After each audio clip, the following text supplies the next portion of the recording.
Hi friends అందరికీ మన దగ్గరికి అయితే సామ్సంగ్ 32 ఇంచెస్ ప్యానల్ రావడం జరిగింది సింగిల్ కాఫ్కి సంబంధించి. దాని ప్రాబ్లం చూసుకుంటే వైట్ ఇష్యూ ఉందన్నమాట. ఈ వైట్ ఇష్యూ రావడానికి రెండు కారణాలు ఉన్నాయన్నమాట. ఒకటి వీకామ్ వోల్టేజ్ వీక్ అవ్వడం కానీ, లేదు అంటే ఐసీ ఏదన్నా బర్న్ అవ్వడం కానీ ఉంటుందన్నమాట. ఇప్పుడైతే ప్యానల్ కంప్లైంట్ అయితే చూడండి మీరు ఏ కండిషన్లో ఉంది ఏంటి అనేసి. ప్యానల్ అయితే ఏ కండిషన్లో ఉందో వైట్ పిక్చర్ ఉందన్నమాట. చూసారా వైట్ పిక్చర్. ఇప్పుడు ఈ ప్యానల్లో ప్రాబ్లం చూసుకుంటే మనకు వీకామ్ వోల్టేజ్ స్టేబుల్గా ఉందన్నమాట. కానీ మనకు వైట్ ఇష్యూ వస్తుంది. ఈ వైట్ ఇష్యూ రావడానికి కారణం ఏంటంటే ఇప్పుడు కాఫ్ అన్నది బర్నింగ్ ఉందన్నమాట. అంటే కాఫ్ ఫైర్ అయింది. ఇప్పుడు ఆ కాఫ్ని రీప్లేస్మెంట్ చేసి ఆఫ్టర్ పిక్చర్ ఎలా ఉందో చూపిస్తాను చూడండి ఒకసారి. ఇప్పుడు ఆ కాఫ్ ఎక్కడ బర్న్ అయింది అనేసి చూపిస్తాను మీకు ఒకసారి చూడండి. ఇక్కడ చూడొచ్చు కాఫ్ అన్నది బర్నింగ్ అయింది చూడండి. ఇక్కడ బర్నింగ్ అయింది అండ్ ఇక్కడ హోల్ పడ్డది అనమాట. ఇప్పుడు చూసారు కదా కాఫ్ అన్నది ఎక్కడ బర్న్ అయిందో. ఇప్పుడైతే మనం ఆ కాఫ్ని రీప్లేస్మెంట్ చేద్దాం ఒకసారి. చూడండి నేనైతే కాఫ్ని అయితే రిమూవ్ చేసుకున్నాను అనమాట. ఫైరింగ్ ఉన్న కాఫ్ని చూడండి ఇక్కడ చూడొచ్చు. ఇప్పుడైతే మనం ఈ కాఫ్ని కొత్త కాఫ్తో రీప్లేస్మెంట్ చేద్దాం.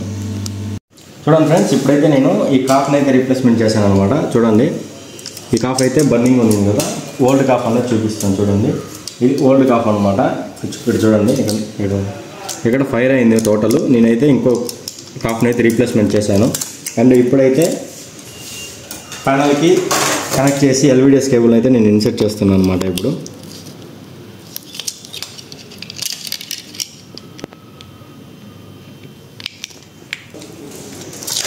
చూడొచ్చు నేను పవర్ కేబుల్ అనేది పెడుతున్నా. ఇప్పుడు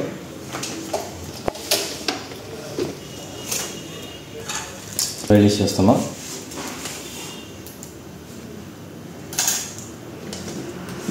చూడొచ్చు మీరు ప్యానల్ అన్నది సింగిల్ షాట్లో అన్నది రెడీ అయిందనమాట. బాండింగ్ చూడండి సింగిల్ షాట్ అనమాట. మొత్తం మనకైతే ఎటువంటి లైన్స్ లేదు ఏం లేదనమాట. పిక్చర్ ఫ్రెండ్స్, మీలో ఎవరికైనా టీవీ రిపేరింగ్ కోర్స్ నేర్చుకోవాలనుకుంటే పైన కనిపిస్తున్న నెంబర్కి అయితే కాంటాక్ట్ అయ్యేసి డీటెయిల్స్ అనేది కనుక్కోవచ్చు. మనకు బాండింగ్ అవన్నీ నేర్పించడం జరుగుతుందన్నమాట ఈ కోర్సులో. Panel repairing, 4K panels, HD panels, HDD panels అన్నీ థియరీ ప్రాక్టికల్గా నేర్పించడం జరుగుతుంది మన ట్రైనింగ్లో. ఎవరికైనా ట్రైనింగ్ నేర్చుకోవాలని అనుకుంటే ఈ నెంబర్కి అయితే కాంటాక్ట్ అయ్యేసి డీటెయిల్స్ కనుక్కోవచ్చు.